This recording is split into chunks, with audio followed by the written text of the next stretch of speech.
ଆଉ ଏକ ନୂଆ କ୍ଲାସ୍କୁ ମୋର ସମସ୍ତ ପାଠକ ମଣ୍ଡଳୀମାନଙ୍କୁ ପ୍ରଥମେ ମୁଁ ସ୍ୱାଗତ ଜଣାଉଛି।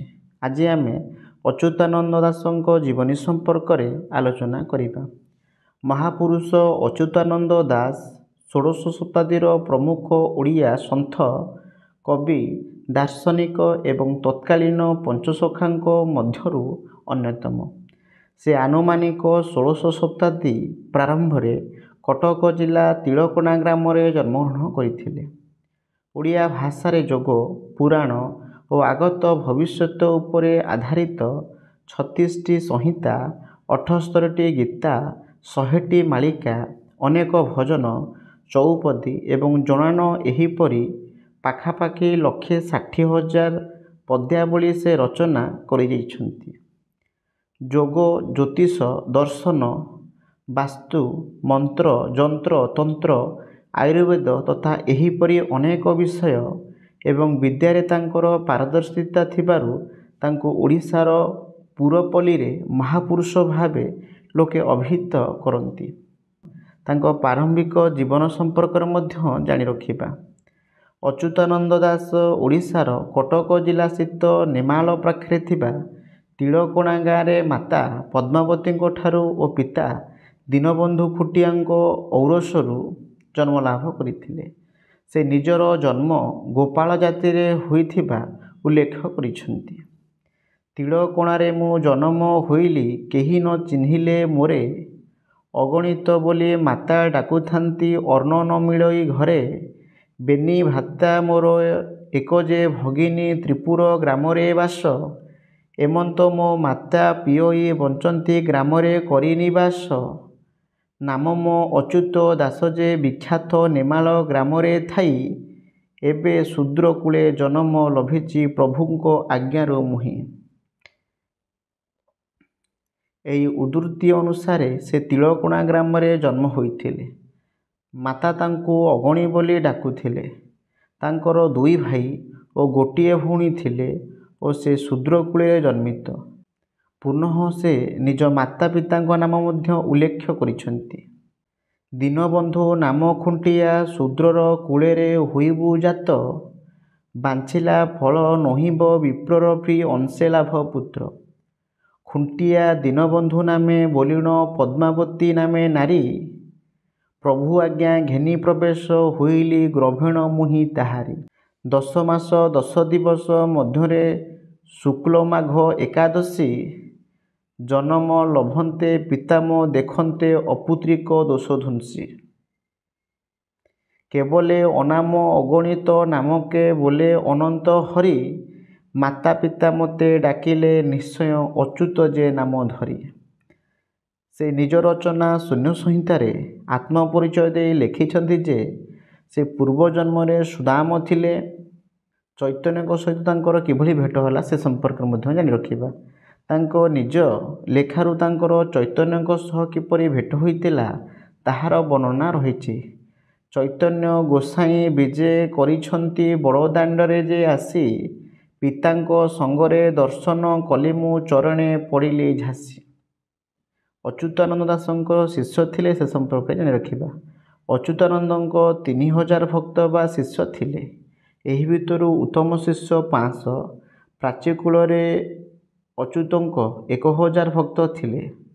ଅନନ୍ତପୁର ଶାସନର ଶର୍ମା ଦ୍ୱିଜବର, ପ୍ରାଚୀକୂଳର ଦାସ ମହାପାତ୍ର, ଗଣେଶପତି, ଗଣକକୁଳ କାହ୍ନୁଙ୍କୁ ପୁତ ପରକ୍ଷିତ, ଯାଜପୁର ବନ୍ଧୁ ମହାନ୍ତି ଆଦି ଦାସଙ୍କ ପ୍ରମୁଖ ଶିଷ୍ୟ ଥିଲେ। ପ୍ରତାପରୁଦ୍ରଙ୍କ ପରୀକ୍ଷା ସମ୍ପର୍କରେ ମଧ୍ୟ ଜାଣି ରଖିବା। ସେତେବେଳେ ଗଜପତି ପ୍ରତାପରୁଦ୍ର ଦେବ ଓଡ଼ିଶାରେ ରାଜା ଥିଲେ। ଦାସଙ୍କ ଶୂନ୍ୟ ଭଜନ କଥା ରାଜା ଶୁଣିପାରିଲେ ଓ ଶୂନ୍ୟ ଭଜନ କି ପ୍ରକାର ତାହା ଜାଣିବା ଲାଗି ଅଚ୍ୟୁତଙ୍କ ସହ ଅନେକ କୋଟାଳ କଲେ। ବ୍ରାହ୍ମଣମାନେ ଏହା ଶୁଣି ଉପହାସ କଲେ। ଦାସଙ୍କର ଉପହାସ ପ୍ରତି ଭ୍ରୂକ୍ଷେପ ନ ଥିଲା। ଦାସେ ରାଜାଙ୍କ ଆଜ୍ଞା ପାଇଁ ସଙ୍କଟରେ ପଡ଼ିଲେ ମାତ୍ର ଶେଷକୁ ପରୀକ୍ଷା ହେବା ସ୍ଥିର କରାଗଲା। ପୁରୀ ସହରର ବାଙ୍କିମୁହାଣ ନିକଟସ୍ଥ ଶୂନ୍ୟ ବାମ୍ଫିଠାରେ ପରୀକ୍ଷା ହେଲା।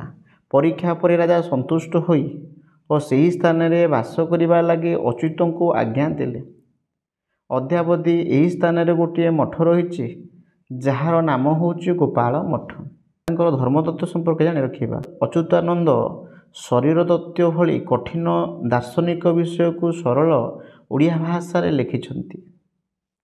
ଅଚ୍ୟୁତାନନ୍ଦଙ୍କ ଭଜନ ସମ୍ପର୍କରେ ମଧ୍ୟ ଜାଣି ରଖିବା। ଅଚ୍ୟୁତାନନ୍ଦ ନିରାକାର ଭଜନର ମହତ୍ତ୍ୱ ବିଷୟରେ ବାରମ୍ବାର ଲେଖିଛନ୍ତି। ମୋହ ଶପଥ ତୋତେ ଆହା ବାବୁ, ଏ ଭଜନ ସୂତ୍ରେ ସୂତ୍ରେ ଭଜିବୁ।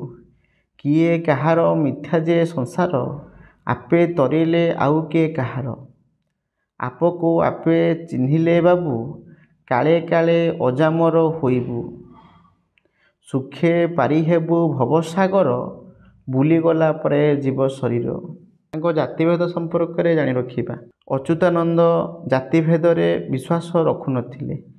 ହେଲେ ଜାତିହୀନ ନାହିଁ ତହିଁ ମାନ ଶ୍ରୀକୃଷ୍ଣ ବାସନା ଥାଏ। କଲିକତା ଯେ ପଙ୍କରେ ବୁଡ଼ିଲେ ପଙ୍କ ନ ଲାଗଇ ଦେହେ। ଆମେ ଅଚ୍ୟୁତାନନ୍ଦ ଦାସଙ୍କର ରଚନାବଳୀ ସମ୍ପର୍କରେ ମଧ୍ୟ ଜାଣି ରଖିବା। ଶୂନ୍ୟ ସଂହିତା। ରାମଦାସଙ୍କ ପ୍ରଶ୍ନ ଶୁଣି ଅଚ୍ୟୁତ ଯେଉଁ ଉପଦେଶ ଦେଇଥିଲେ ତାହା ହିଁ ଶୂନ୍ୟ ସଂହିତାର ବିଷୟ।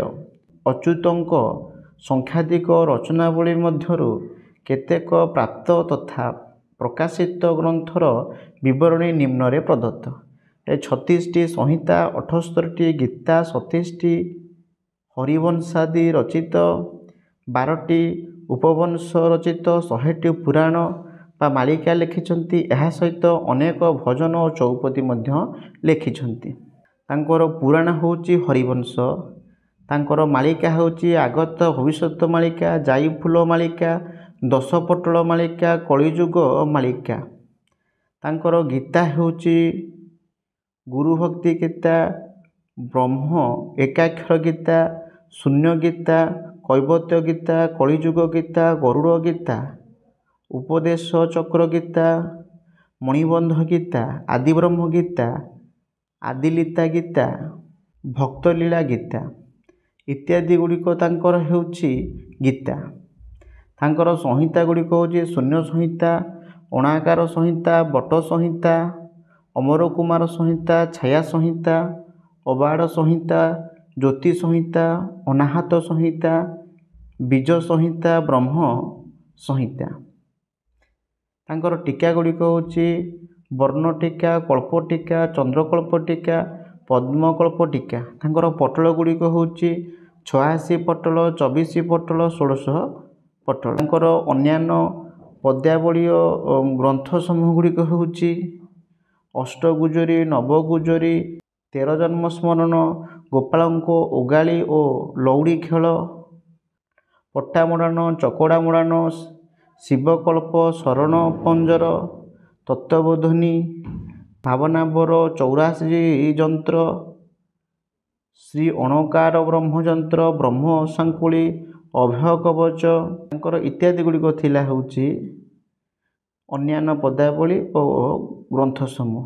ତାଙ୍କର ରାହାସ ଗୁଡ଼ିକ ହେଉଛି ନିତ୍ୟ ରାହାସ୍ୟ, ମହାନିତ୍ୟ ରାହାସ, ଶୂନ୍ୟ ରାହାସ୍ୟ, ଠୁଳ ଶୂନ୍ୟ ରାହାସ, ରାଧା ରାହାସ, ଦ୍ୟୁତି ରାହାସ, ବୃନ୍ଦା ରାହାସ, ପରମ ରାହାସ, ଅନନ୍ତ ରାସ, ପଦ୍ମବନ ରାସ ଇତ୍ୟାଦି ତାଙ୍କର ରାହାସ ରଚନା। ତାଙ୍କର କୋଇଲି ରଚନା ଗୁଡ଼ିକ ହେଉଛି ଜ୍ଞାନୋଦୟ କୋଇଲି, ଡିବି ଡିବି କୋଇଲି, ବାଖର କୋଇଲି। ଏ ଥିଲା ଅଚ୍ୟୁତାନନ୍ଦ ଦାସଙ୍କ ଜୀବନୀ ସମ୍ପର୍କିତ ଏକ ସାମୂହିକ ଆଲୋଚନା।